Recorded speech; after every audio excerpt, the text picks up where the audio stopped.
What's up guys, Zed here bringing you another game today, and I thought that I might as well try a PIP because I have a match against none other than Eric Elo Kwandaoren66, whatever name you so wish to call him, and you know, PIP is something I haven't done in a while. I thought I'd bring it back in fashion, and instead of using my crappy microphone that's in my camera, which picks up so much background noise and all that crap, I thought I would try and sync up the audio from my microphone here with the camera and hopefully make it work there so we got better audio quality. So hopefully that works out, but I'm sitting down instead of standing up, of course, to accommodate for that. And apologies if there's like the super bright patch on my face. Currently the blind on my windows are basically non-existent, meaning that there's going to be a lot of light flooding in, and strangely enough, it's a pretty bright day today, so whatever. Nonetheless, we might as well just get into the game, and my nose is acting up as always. But yes, it's an NU match that we had on my stream the other night, and it was pretty fun. So without further ado, let us play that back now. Alright, so as you can see, the teams are kind of mismatched. Mismatched, yes. Lots of random stuff thrown about. He brought some random stuff, I brought random stuff, you know. I just have some NU pokes earlier that day, so I thought it would be a good idea to try and, you know, go with the flow and do some NU stuff. So, we have got a start where I'm leading off with the Seismitoad. He has a jump off, and honestly, I probably shouldn't be staying in here just because he probably has the Giga Drain, or maybe has the Giga Drain. That's something Jump Off like to carry, but I thought I could potentially get up Stealth Rocks if he went for like a sub or something. I don't know. Not really the best of ideas staying in, but I fall asleep, and then I see that he has the Swords Dance set. So I'm like, wow, no, this is bad, this is not good. I need to wake up now, and thankfully, my seismic frog, my frognitude, he wakes up and he's able to go for the Ice Punch, take Jump Off out. So that's phew, wiping some sweat off my brow there, because that would have been a real problem to deal with had he got the acrobatics with the flying gem off and ran train on things, because Jump Off is pretty fast. Nonetheless, it's gone, thankfully, out the way. The stupid thing about this situation is I decided to stay in on the Chinchino. I don't know why. I knew that Bullet Seed was an option, but I just decided to stay in anyway. I'm 4 times weak to it, and I pay the consequence because I'm going to go down to 2 hits. Could have been 3. He gets a crit on the second one, not like it mattered because he has Skill Link anyway, so he's going to hit the full 5 regardless. And I go into Meganium. Probably should have gone to Meganium anyway before I let my Seismitoad die, but hey, what are you going to do? He's going to U-turn straight out of there, knowing that it's probably the best move and most amount of damage he can do to me at the time. And as he does that and goes out into his Porygon, I am deciding obviously to go for the Reflect. The Reflect is going to aid me against threats such as Chinchino and his team, and means, you know, obviously can take less damage. So at this point, this is kind of a bit of a stall portion of the match where Porygon is trying to Ice Beam me, and I'm trying to seed it, as well as getting up both screens in the process. I do get up my light screen as well, and I believe I managed to elite seed him, so that's the total sum of my achievements. And then I believe I start Giga Draining as he's toxic to me at this point. It seems like I just want to gauge how much it's going to do, see if it's worth staying in, and if it's not worth staying in, as you can see, I believe on the next turn I try and Giga Drain, or I think I might have Giga Drained before and then light screen. I don't even know if I did Giga Drain at all, honestly, but that went by pretty quickly because I didn't feel like it needed much explanation, just kind of setting things up and things go into motion. But I switch into my Dragonair, feeling like this is the perfect opportunity to set up a Dragon Dance and go completely destruction on his team. That's what I do. Go for a Dragon Dance as he switches in his Gardevoir, and I'm thinking, okay, this should be a cakewalk. I should be able to outspeed the Gardevoir. You know, go for another Dragon Dance. There's like nothing he can do to me because, you know, shed skin and stuff. And then something happens. I'm gonna let you guys watch that right now. Here, have this. I think no,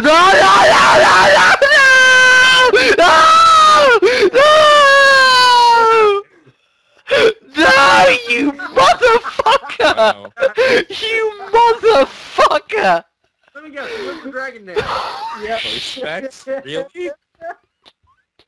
Wait, Specs. Ah! Got him. So, as you can see, not the best of scenarios for me, considering the fact that I just got destroyed by a freaking Trick Specs. God. Great, so Dragonair is now useless because both Dragon Dances that I have can no longer be put to use because I am of course locked into the Dragon Dance at that point, having been locked into them by the choice specs that he gave to me. I just want to cry. I honestly just want to go and cry. But I can't do that. I have to maintain, you know, some kind of modicum of respect, so I decided to go out into my Meganium and I don't take a Thrash from a Dodrio. Thrash was something I was kind of confused about, like, when did Thrash become good ever? Apparently it's base 120 and it works well with Dodrio because Dodrio has an ability whereby its evasion will raise if it gets confused, meaning that I actually had a chance to miss this counter here. I go into the why not thinking obviously he's going to be trapped here because of the Shadow Tag and he's going to be forced to go for the Thrash again because he's locked into it. I think Thrash acts like Outrage or something to that effect.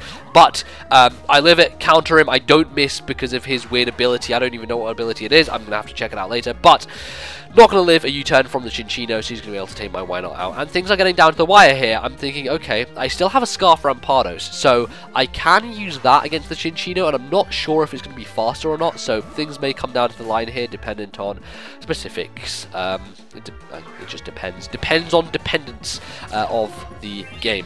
Anyway, in comes the Gardevoir as I bring in Rapidash, and he traces the Flash Fire, which was something that I actually kind of just noticed after he mentioned it, but I was going to go for the Mega Horn anyway, simply because it's super effective and I wasn't sure as to whether Flameless would kill, but honestly it probably would have had he not had the Flash Fire thing, because it is a banded Rapidash, so yeah, you win some, you lose some, but he managed to die to the Mega Horn and whatever. At this point I know that Chinchino is faster than my Rapidash, and I have to switch to something to die, and I decide that Dragonair is the best thing because it is choice specs at this point. I can't really set up anymore. Outrage would be nice, but it's not boosted, so it's not necessarily going to do a huge amount of damage, and well, that's what happens. I actually end up losing Dragonair, which could have been a nice thing to have maybe for this Chinchino, because things may not work out in the end. We'll see. I don't know. I'm going to go to my Smash Bash, because that's exactly what Rampados does. He just comes in, smashes and bashes all the things, and it's precisely what happens here, because I go for an Earthquake as he switches in his Porygon, and it actually does a pretty disappointing amount, if I'm honest. Now, obviously, I still wasn't sure at this point as to whether Scarf Rampados would have outsped the Chinchino, but the fact that Eric switched out kind of gave me a little bit of hope, thinking, you know, he's afraid that it will outspeed, so maybe it will, I don't know. So that's kind of the thing I've got going on in the back of my mind as we go on with the match. But at this point, there is no point in me staying in with Rampados on the Porygon. It's a 3-hit KO, and I don't want him recover stalling me and doing stuff like that. So I go into my Rapidash. Unfortunately, he gets the Discharge Paralyze on the switch. Not only that, on the second turn, he crits me, and I get Pulley Paralyzed. I get Pulley Paralyzed, sir, and not good things are happening. Fortunately, because that was a crit last time, you can see a normal discharge doesn't do enough to kill me, which means I can actually get off the choice banded low kick, and I'm able to take him out almost. Very, very close. Tiny little of smidgens. Unfortunately, he does have recover, so he's going to go for that and make his health just come back all the way to a super large amount. Fortunately, don't get paralyzed again, knock him all the way down, back to a little bit of HP, but he knows that he can do something rather special if he dies here, so he actually decides to Toxic me instead of taking me out, because he has a plan up his sleeve, and the plan is to use one Clamperl that you probably saw in his team at the start of the game. Now, he is running a Shell Smash set, which is something that I don't really run. I usually run Clamperl and Trick Room, but I guess in NU, where things are slower, Shell Smash can be slightly viable, which is why he goes for it. And I guess he's trying to bank on the paralysis hacks just to make a sort of more epic ending, as it were, and trying to get a Smash Clamperl to sweep the rest of my guys. But it doesn't end up happening because I don't get paralyzed, and he had the defense drop, so he dies to a low kick, and it is a banded one, so that's what happens, unfortunately. Now we're in another situation here where I can't do anything because the Chinchino is going to come in once again and be a royal pain in the ass. U-turn on me. It's got a low amount of HP though, so it looks like maybe things will work out here if I can outspeed him with Rampados. Is it going to happen? Shall I do it? Ladies and gentlemen, I do not outspeed the Chinchino with Rampados. Even Scarf Rampados does not hit a high enough speed to outspeed any Chinchinos, which means essentially at this point that Bullet Seed is going to be a solid one-hit KO, though each individual Bullet Seed is not a one-hit KO, it's just a combination of all of them. And I believe that's it. That's the last guy. I only had Rampados left, and he only had Chinchino left, so it comes down to the narrow 1-0. But overall, found it a lot of fun. It was a good match, and Eric and I usually play with very similar styles, so it kind of works nicely. If you want to see his video, his version, I guess I'll pop an annotation here in between my hands, maybe. Something, I don't know what's going here. Something, you can check out his version if he uploads it, when he uploads it. I don't know when it's going up. Anyway, yes, you can do that. Otherwise, you can feel free to like this video if you enjoyed it. Check out some of my other stuff. Check out some of Eric's other stuff. And I'll see you guys next time. Goodbye.